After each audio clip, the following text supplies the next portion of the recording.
Hey everyone, welcome back. Today's story is called My Father Wrote Me Out of the Business I Saved, So I Took Back the Patent. It's a story about family, betrayal, and a patent clause nobody remembered existed.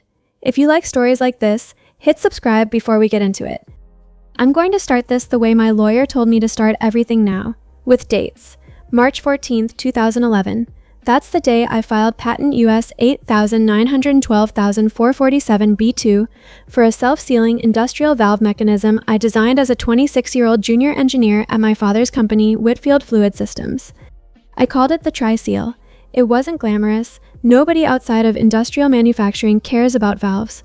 But that piece of machined steel and rubber compound saved my father's company from going under.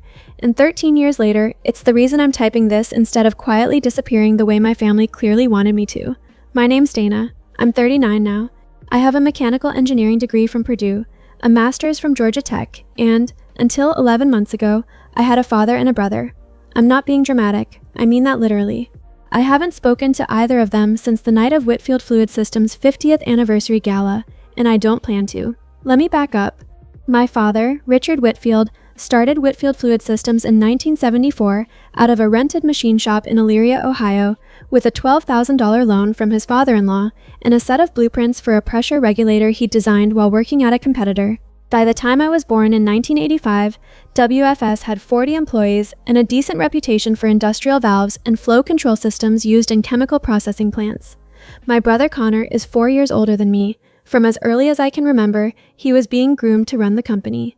Dad took him to trade shows starting at age 10. Dad let him sit in on sales calls at 14. Connor was charming, good-looking, good with people.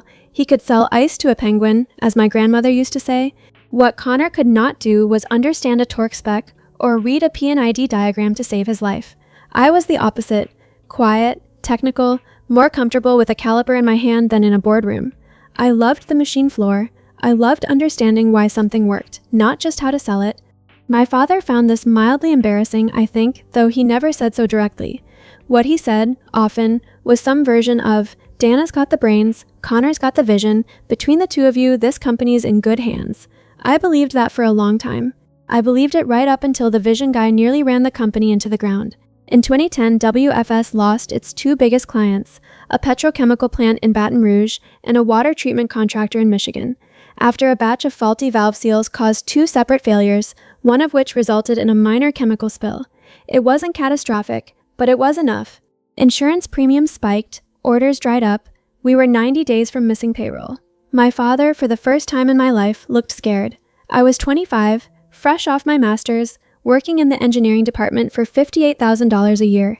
I'd been quietly tinkering with a redesign of our standard ball valve seal, a self-adjusting compression mechanism that would prevent the exact kind of failure that had just cost us two major clients. I brought it to my father on a Tuesday night in his office. The two of us alone, blueprints spread across his desk. He looked at it for a long time. Then he looked at me and said, "If this works, Dana, you saved this family." It worked. Here's the part that matters, so pay attention because this is the hinge the rest of the story swings on. When I developed the Tri-Seal, I was smart enough, or maybe just cautious enough, to run it by my Uncle Frank, who wasn't really my uncle but my mother's old law school friend, Alan Alvarez, who everyone called Uncle Frank for reasons lost to time. Alan specialized in intellectual property law.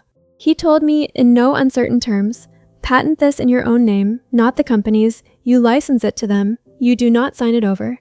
My father was not thrilled when I told him this. He said something like, "We're family, Dana. We don't need contracts between us."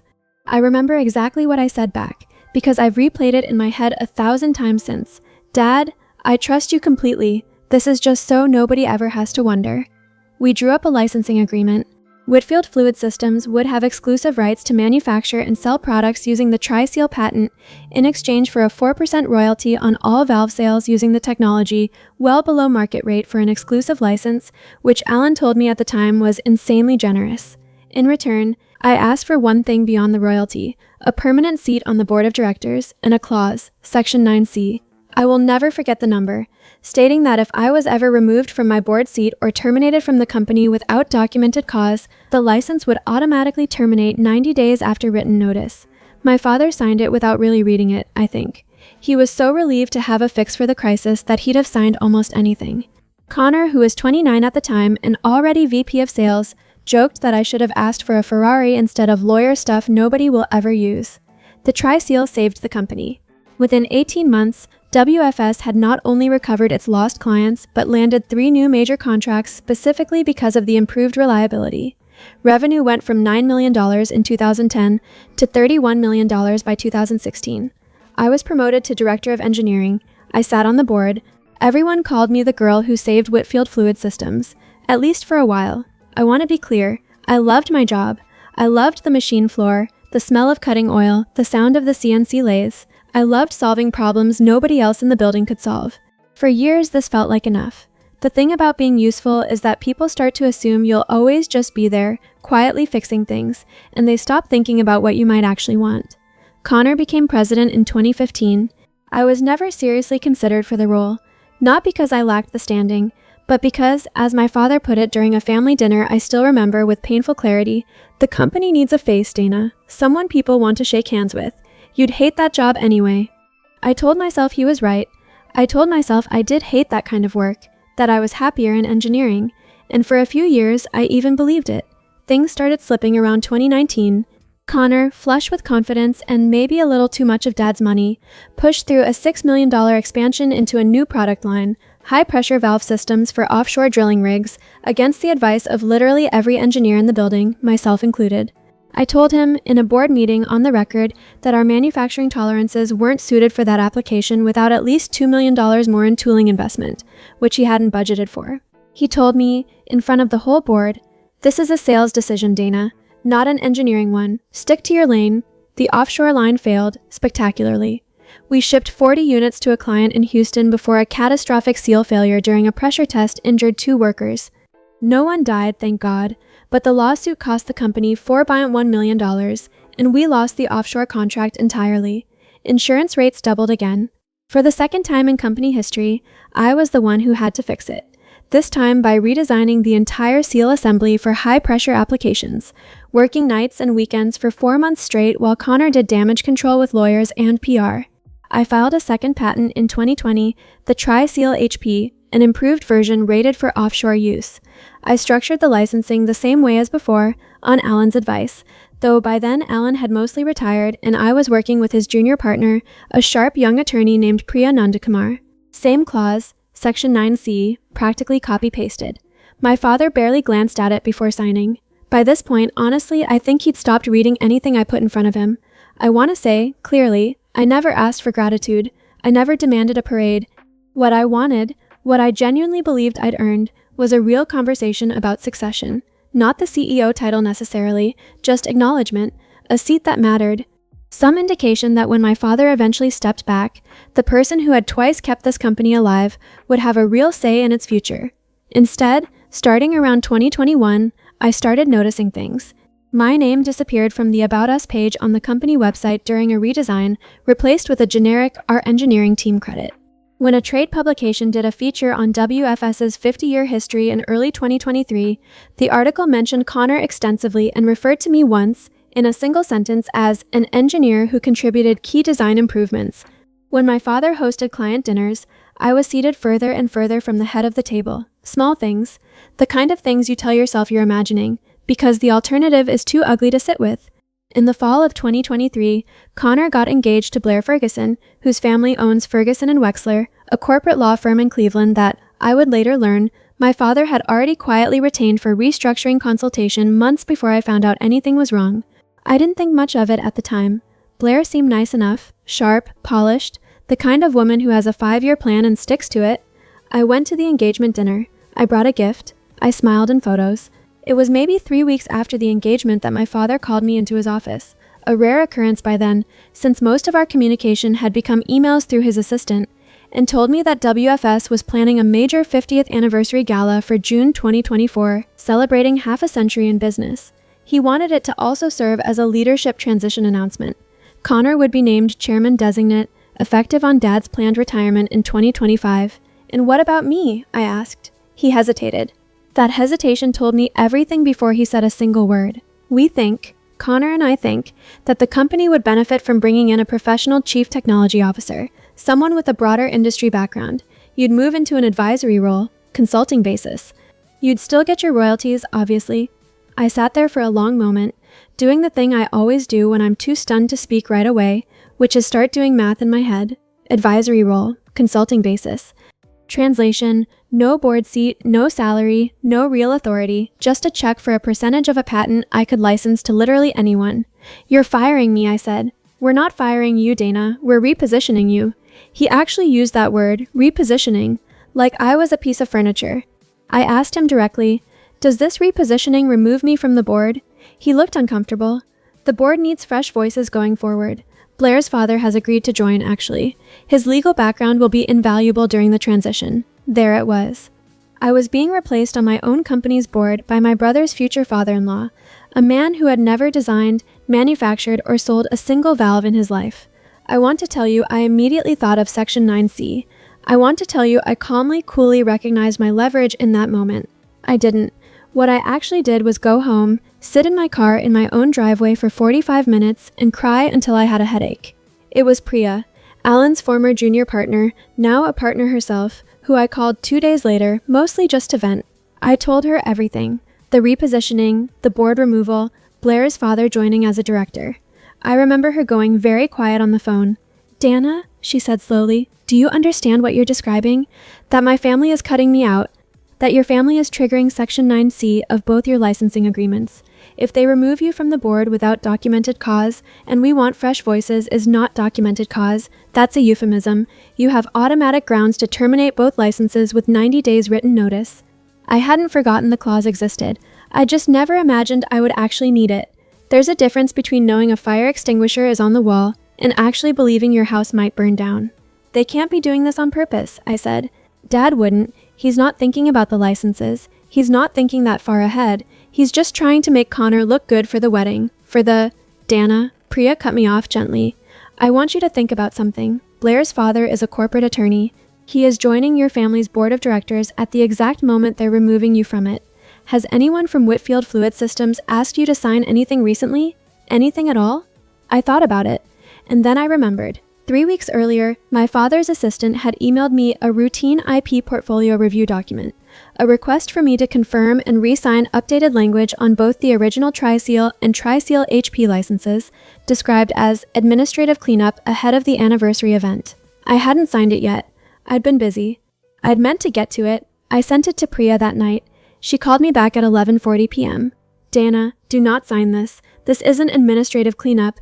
This document removes Section 9C entirely and converts your royalty into a fixed one-time buyout of $1.8 million for full assignment of both patents to the company, permanently, with no board seat contingency at all. If you sign this, you have zero leverage left, ever. I sat with that for a long time. $1.8 million sounds like a lot of money until you realize the Tri-Seal and Tri-Seal HP were generating me roughly $2.3 million a year in royalties by 2023 on a company doing $47 million in annual revenue, almost entirely because of those two patents. They were trying to buy out a rights stream worth tens of millions over the coming decade for less than 1 year's income, timed precisely to when they were also stripping my board seat, and dressed up as paperwork so boring I almost signed it without reading past the first page. I didn't sign it. I told my father's assistant I needed more time to review with my own counsel. I did not mention I already had counsel very much engaged. Then I waited. I wanted to see what they'd do next. The 50th anniversary gala was held on June 8, 2024, at a chartered event space at the Cleveland Yacht Club, my father's idea of the appropriate grandeur for half a century of Whitfield Fluid Systems. 250 guests, employees, clients, suppliers, extended family, the mayor of Elyria, even a reporter from the local business journal. Connor and Blair were there, freshly engaged, practically glowing. My father wore a new suit and gave a toast about legacy. I came alone. I told exactly one person, Priya, what I suspected was about to happen, and she told me, flatly, don't sign anything at that party. If they push you, ask for time.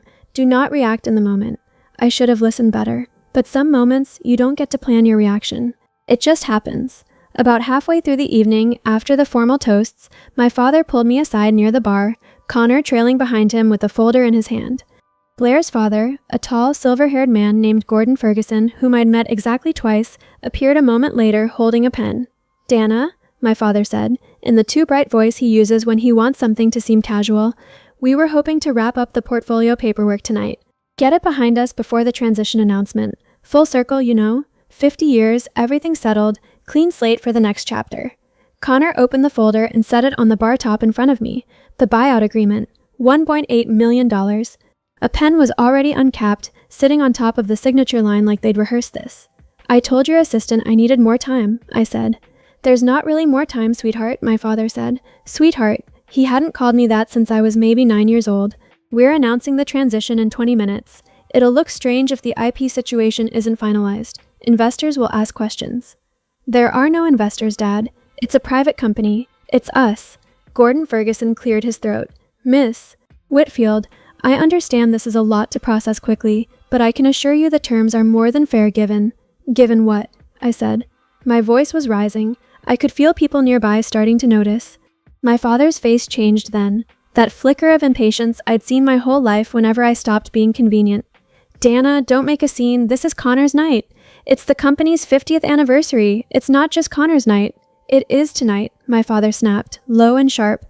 Everything else, the board, the title, the day-to-day, that's Connor's now. That's always been the plan. You know that. I didn't know I was being erased from the board and the patents and the company history in the same month. No, you're being dramatic. I'm being replaced by my brother's future father-in-law. My father's jaw tightened, and then he said the thing I will hear in my head for the rest of my life, the thing that made the decision for me in a way 3 years of slow humiliation somehow hadn't. Gordon has actual governance experience, Dana. You fix machines, that's not the same as running a company, and it never will be. Sign the paper so we can move on. You fix machines, 13 years, 2 patents, 2 separate times I had personally kept this company from collapsing. And to my father, in front of Blair's family, in front of a room slowly starting to watch, I was a mechanic who needed to know her place. I looked at the pen, I looked at my father, I looked at Connor, who wouldn't meet my eyes, and at Gordon Ferguson, who was watching me the way a lawyer watches a witness he's already won against. I picked up the folder, not the pen, the folder, and closed it. No, I said. Dana, I'm not signing this. And since we're doing paperwork tonight, I turned to Gordon. You should know that removing me from the board without documented cause, which is what's happening here, triggers automatic license termination under Section 9C of both the Tri-Seal and Tri-Seal HP agreements. 90 days written notice. I'll have my attorney send it Monday morning. The color left my father's face so fast I almost felt bad for him. Almost. That clause is old. That's not, Dana. That can't still be active. You signed it. Twice. Alan Alvarez drafted the first one. Priya Nandakumar drafted the second. They're both very much active. I looked at Connor. You called it lawyer stuff nobody would ever use. Do you remember that? Connor's face had gone gray. Blair, standing a few feet away, had her phone in her hand, already typing, presumably to her father's firm, presumably in some kind of quiet panic. My father grabbed my arm, not hard, but firm, the way you grab a child who's about to run into traffic. You are not doing this. Not tonight. Not in front of everyone. I pulled my arm back. You did this in front of everyone, I said. You just didn't think I'd say anything back. And then I said the 6 words. I'd like to tell you I planned them, that I'd rehearsed some devastating line in the mirror. I didn't. They just came out, quiet and flat, more exhausted than angry. Then I revoked the license, today. I didn't wait for a response. I put the folder down on the bar, picked up my clutch, and walked out of the Cleveland Yacht Club while my father's 50th anniversary gala kept playing behind me like nothing had happened, even though everything had. Priya filed the formal termination notice the following Monday morning, exactly as I told them she would. 90 days, starting June 10, 2024. That put the hard termination date at September 8, 2024. What followed was, professionally speaking, the most surreal 3 months of my life. My father called 11 times in the first week. I didn't answer any of them. He sent an email, then a longer email, then finally a physical letter, handwritten, which he almost never does, that mostly amounted to, you're being unreasonable and this will hurt the company. Think about the employees. I want to be honest, that letter got to me more than any of the others. I thought about the 92 people who worked on the WFS floor, most of whom had nothing to do with any of this. I called Priya, half convinced I should walk it back. She talked me down, gently. Dana, you offered them a way to keep the license 11 months before any of this happened. You asked for a real leadership conversation and they gave you a euphemism and a buyout instead. This isn't about hurting employees. This is about your father and brother finally facing a consequence they created. I held the line. I won't pretend it was easy. Whitfield Fluid Systems tried, in July, to quietly redesign around the patents, to engineer a workaround seal that wouldn't infringe. I knew this because two of my former colleagues on the engineering team, people I'd trained myself, reached out to me separately, uneasily, to tell me Connor had assembled a rush team to try to reverse engineer a non-infringing alternative before the September deadline. It didn't work. You cannot replicate 13 years of iterative design work in 90 days, especially not when the person who built the intellectual foundation for all of it is the person you just publicly humiliated. They also tried legal action. Gordon Ferguson's firm filed a motion arguing the license termination clause was unconscionable and that I had exercised it in bad faith, motivated by personal animus rather than legitimate business cause. Priya's response, which I still have saved, was 4 pages long and included, verbatim, my father's quote about me fixing machines from 3 witnesses who'd overheard it, plus the timeline showing the board removal and the lowball buyout offer arriving within the same 3-week window. The judge denied their motion for a preliminary injunction in early August. The judge's written opinion included a line I've reread more times than I probably should admit. Plaintiff's own conduct appears to have precipitated the very contractual consequence it now seeks to avoid. On September 8, 2024, at 11:59 p.m., the licenses formally terminated. Whitfield Fluid Systems no longer had the legal right to manufacture, sell, or service any product using the Tri-Seal or Tri-Seal HP technology, which by that point represented roughly 70% of their total product line and nearly 85% of their revenue. I'm not going to pretend I did all of this purely out of principle and didn't think even once about what came next for me financially and professionally. I did. Priya and I had actually started planning months before the gala, quietly, in case things went the way they eventually did. In October 2024, I founded Meridian Flow Technologies with 2 former WFS engineers who'd reached out to me during the whole mess. People who, it turned out, had their own long list of grievances about being overlooked while Connor got credit for things he didn't understand. We licensed the Tri-Seal and Tri-Seal HP patents to ourselves, obviously, and I brought on a genuinely experienced operations executive, a woman named Renata Cole, as CEO, because I'd learned something important through all of this. I really am better suited to engineering than to running the business side, and there is nothing shameful about knowing your own strengths and hiring for your weaknesses instead of being told by your father you're only capable of one thing. 2 of WFS's largest remaining clients switched to Meridian within 4 months, once word got around the industry, and industrial manufacturing is a smaller world than you'd think, that WFS could no longer legally produce its flagship seal technology. Whitfield Fluid Systems, as of the last public filing I saw through an industry contact, has laid off almost 40% of its workforce. Connor was quietly moved out of the chairman-designate role by February 2025. I heard through a former colleague that the board, the same board that had added Gordon Ferguson, voted to bring in an outside CEO with a manufacturing turnaround background. My father technically is still chairman, but by every account I've heard, he's largely a figurehead now, watching consultants try to rebuild a company that took 50 years to build and about 4 months to nearly collapse. In April of this year, my father showed up at my office unannounced. Renata, ever protective, almost didn't let him pass the front desk. I agreed to see him, mostly out of curiosity, I think, more than anything resembling forgiveness. He looked older than I remembered.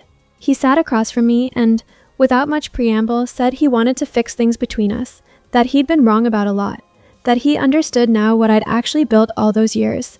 And then, and this is the part that told me nothing had really changed, he pulled out a document, an old informal partnership agreement from 2010, one he claimed predated my original patent filing, suggesting the Tri-Seal concept had technically originated as a joint development during my time on WFS's payroll, meaning the company retained co-ownership rights all along.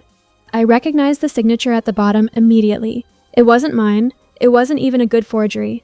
The D in Dana looped the wrong direction, something I'd know because I've signed my own name 100,000 times. I didn't yell. I didn't even really feel angry, which surprised me. I just felt tired, in the specific way you feel tired when someone confirms, one final time, exactly who they are. Dad, I said, I'd get rid of this before Priya sees it. Forging a document to reopen a settled IP dispute isn't a family disagreement, it's a felony. He left without another word. I haven't heard from him since. Meridian Flow Technologies is doing well. We closed our first full fiscal year at $19 million in revenue, which isn't Whitfield in its prime money, but it's ours, built clean, with people who actually value each other. I have a real seat at the table, not because anyone granted it to me out of pity or convenience, but because I own it outright. I still think about my father sometimes, mostly at odd moments, driving past the old Illyria plant, or seeing a WFS truck on the highway with the faded logo I grew up watching get painted onto delivery vans as a kid. I don't think he ever set out to destroy the thing I built for him. I think he just never once in 50 years considered that the daughter who fixes machines might also be the only person actually capable of understanding what she was worth, and that eventually she'd stop waiting for him to figure it out too. Connor reached out once, back in March, a short text. I should have said something at the gala. I'm sorry. I never responded. Maybe someday I will. Right now, I don't owe anyone in that family an explanation for my silence. I spent 13 years quietly earning a seat they kept moving further from the table. I'm done chasing chairs. I kept the patents. I kept my name. And it turns out that was always the only thing that was really mine to begin with.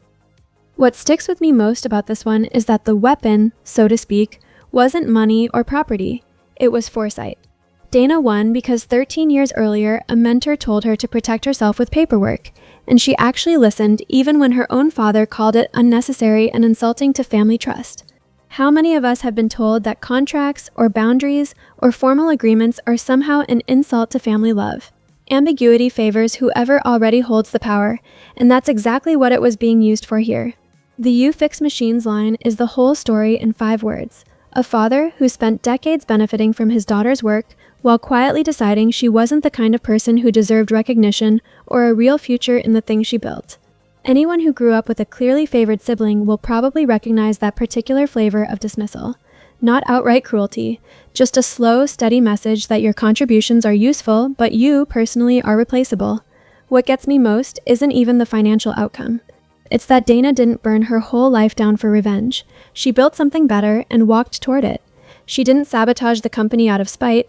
She just stopped subsidizing people who'd already decided she didn't matter. The gala scene is dramatic, sure, but the real turning point happened years earlier in a lawyer's office when a 26-year-old engineer decided to trust the paperwork over the promises. I don't know if I'd have had the composure to do what she did in that yacht club. I think most of us would have either signed just to keep the peace or completely lost it. Closing the folder and saying 6 words without raising her voice is the most controlled response I've read in a while. If stories like this one keep you hooked, make sure you're subscribed so you don't miss the next one. New family drama and justice stories drop every week, and trust me, this won't be the last jaw dropper.